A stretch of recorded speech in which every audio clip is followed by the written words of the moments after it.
சபாநாயகர் மீதான நம்பிக்கையில்லா தீர்மானத்திற்கு காங்கிரஸ் உள்ளிட்ட திமுக கூட்டணி கட்சிகள் எதிர்ப்பு. வாக்கெடுப்பில் பங்கேற்காமல் புறக்கணித்த பாஜக, பாமக உறுப்பினர்கள்.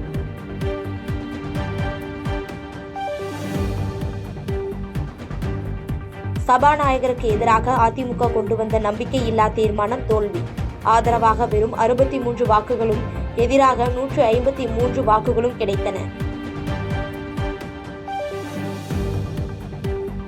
அதிமுகவை யாராலும் உடைக்க முடியாது என்று எடப்பாடி பழனிசாமி திட்டவட்டம். அனைவரும் அதிமுகவில் ஒற்றுமையாக இருப்பதாகவும் பேட்டி. ரொம்ப அவசியமா இருக்குமான்னு ஏங்க எங்களை பிரிச்சு பாக்குறதுலயே பாக்குறீங்க. நல்லா உஷாரா கேள்வி கேட்கறீங்க. எப்ப பார்த்தாலும் இதுல எப்பாவது ஒரு குழப்பம் வரணுமா? அப்படித்தான் இருக்கீங்க ஒழிய ஒற்றுமையா இருக்கும்னு என்னீங்க. நாங்களாம் எப்போ ஒற்றுமையா தான் இருக்கோம். யாராலையும் பிரிக்க முடியாதுங்க. நான் என்னைக்கு முதலமைச்சரானா அன்னையிலிருந்து இந்த திட்டத்தை போட்டுட்டு தான் இருக்கிறாங்க.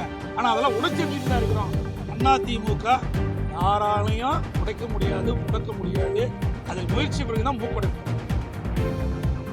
நம்பிக்கையில்லா தீர்மானம் கொண்டு வரப்பட்ட பிறகும் சபாநாயகர் நடுநிலையோடு நடந்து கொள்ளவில்லை என எடப்பாடி பழனிசாமி குற்றச்சாட்டு. அதிமுக எம்எல்ஏ KP முனுசாமி கேட்ட கேள்விக்கு சபாநாயகர் பதில் சொல்வது எப்படி ஏற்புடையதாக இருக்கும் என்று கேள்வி. அண்ணன் KP முனுசாமி அவர்கள் அதற்கு மீண்டும் சட்டப்பேரவை தலைவர் பதிலளித்தார். இது புனிதமான நாற்காலி. இதில் நடுநிலையோடு நடந்து கொள்ள வேண்டும். இதற்கு அமைச்சர் பதில் சொன்னா பரவாயில்ல. நீங்க பதில் சொல்றது எந்த விதத்துல சரியா இருக்குன்னா, இல்ல நான் அந்த பகுதி சேர்ந்தவன், தொகுதி சேர்ந்தவன் அப்படின்னு பதில் சொல்றாரு.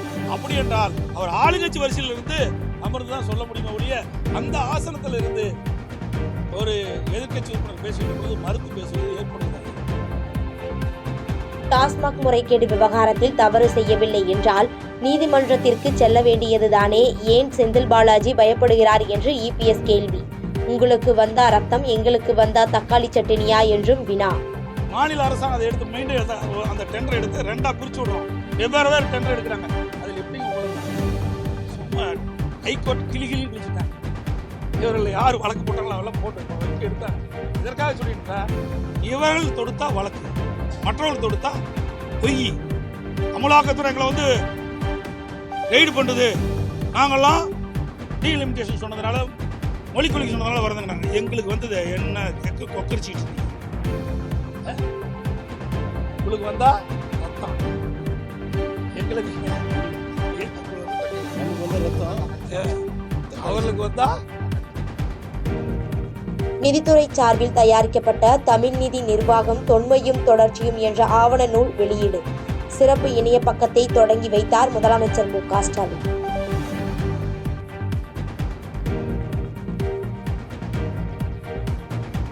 கன்னியாகுமரி மாவட்டம் ராஜக்கமங்கலம் அருகே மாப்பிள்ளை பார்க்க வந்தது போல் நடித்து 8 சவரன் நகைகள் திருட்டு. நகைகளை திருடிய 4 பெண்களை கைது செய்தது காவல்துறை.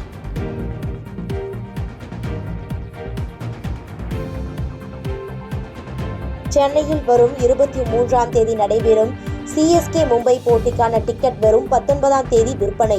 காலை 10:15 மணிக்கு ஆன்லைனில் விற்பனை தொடங்கும் என அறிவிப்பு.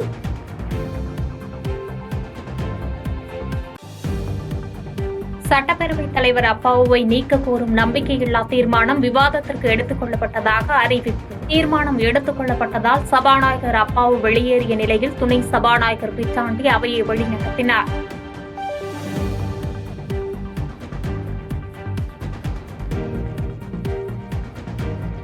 அதிமுக கொண்டு வந்த நம்பிக்கையில்லா தீர்மானம் தோல்வியடைந்த நிலையில் மீண்டும் சபாநாயகர் இருக்கையில் அமர்ந்தார் அப்பாவு. சபாநாயகர் அப்பாவு மீதான நம்பிக்கையில்லா தீர்மானத்திற்கு 154 பேர் எதிர்ப்பு தெரிவித்த நிலையில் 63 பேர் மட்டுமே ஆதரவு.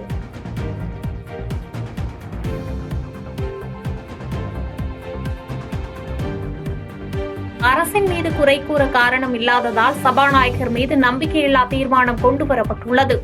அதிமுகவில் உட்கட்சி பூசல் வலுத்திருப்பதால் இப்படியொரு தீர்மானமா என்றும் முதலமைச்சர் மு க ஸ்டாலின் கேள்வி.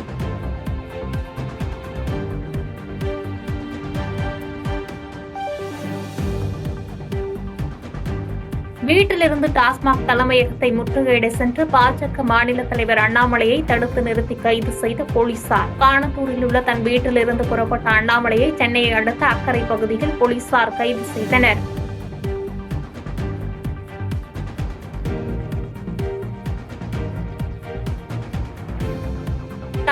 ஊழல் தொடர்பாக முதலமைச்சர் மு.க.ஸ்டாலின் வீட்டை முற்றுகையிடுவோம் என அண்ணாமலை எச்சரிக்கை. தாம் பேசினால் பல முறைகேடுகள் வெளிவரும் என்பதால் ஆட்சியாளர்களுக்கு அச்சம் எனவும் பேட்டி.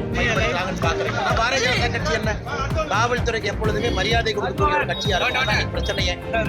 அதனால இதை மக்களும் பார்த்துக்கிட்டு இருக்காங்க. மக்களும் இதை உள்ளத்திலே சுமந்து கொண்டிருக்கின்றார்கள். இது போல ஜனநாயக தமிழ்நாட்டிலே ஊழல் பேர்வழிகள் ஆட்சி இருக்கிறாங்க.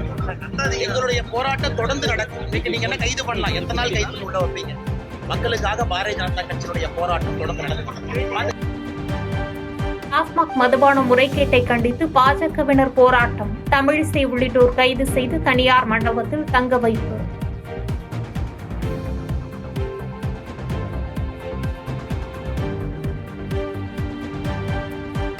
எடப்பாடி பழனிசாமி மீது அதிருப்தியில் உள்ள செங்கோட்டையனை சமாதானம் செய்ய முயற்சி. சட்டப்பேரவையில் உள்ள வளாகத்தில் வைத்து அதிமுக மூத்த நிர்வாகிகள் பேச்சுவார்த்தை.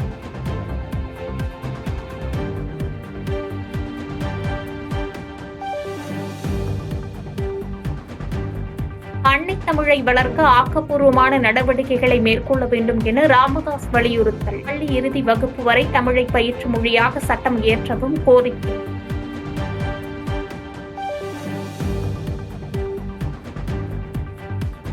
ஜம்மு காஷ்மீரில் சுற்றுலாவுக்கு பெயர் போன குல்மார்க் முழுவதும் பனிப்போர்வையால் மூடி காட்சியளிக்கும். பூக்களின் புல்வெளி என்று அழைக்கப்படும் குல்மார்க்கில் காணும் இடமெல்லாம் வெண்பனி மயம்.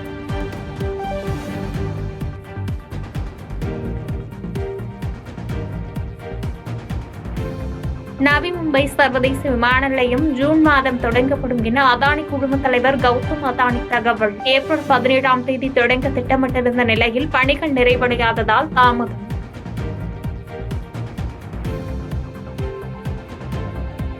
பாதகம் செய்பவரை கண்டால் நாம் பயம் கொள்ளலாகாது பாப்பா. மோதி மிதித்துவிடு பாப்பா, அவர் முகத்தில் உமிழ்ந்துவிடு பாப்பா.